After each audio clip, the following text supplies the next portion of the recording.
দেখো কাজল পরে কাস্টমার আমার কি করেছে, কাজল পরে আমাকে বাড়া খাটুনি খাটিয়েছে। দেখো এবার আমি কিভাবে এটাকে ম্যানেজ করি। দেখো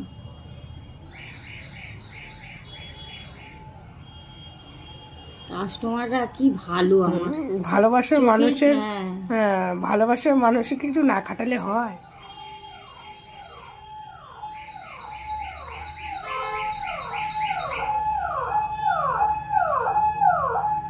এমন সময় আবার অ্যাম্বুলেন্সটাও যাচ্ছে, রাস্তার ধারে দোকান, রাস্তার ধারে আমার পার্লার, অ্যাম্বুলেন্সটাও সাড়া দিয়ে যাচ্ছে যে হ্যাঁ।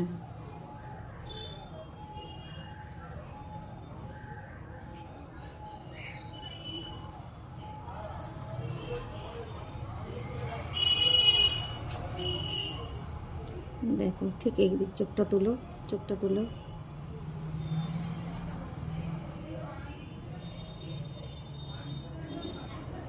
এইরকমভাবে কেউ কোনোদিন প্রবলেমে পড়লে কনসিলার দিয়ে এটাকে ম্যানেজ করতে হয়।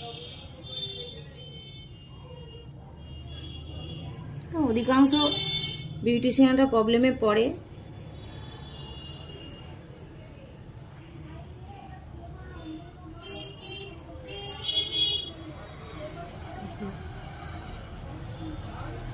এটা অল্প অল্প করে কনসিলার দিয়ে ভালো করে ব্লেন্ড করতে হয়, তাহলে এই জায়গাটা ঠিক হয়ে যায়। যেমন আজ কাকুলিদি পড়েছে, এত সুন্দর একটা কাস্টমার পেয়ে মাঝে মাঝে তো কষ্ট দিতে হয় ভালোবাসার মানুষকে, না হলে হয় না।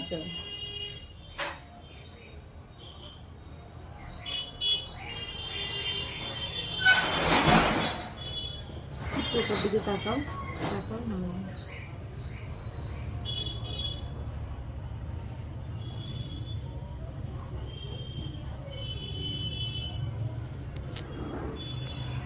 দেখো একটু মুখটা তোলো। দেখো এখনো পর্যন্ত একটু এখানটা, আবার একটু অল্প অল্প করে জাস্ট। সত্যি বলতে দিদির হাত খুবই সুন্দর, একদম মাখনের মতো। এইটা একটু বেশি বলে দিল। না সত্যি না, বেশি না, সত্যি খুব সুন্দর।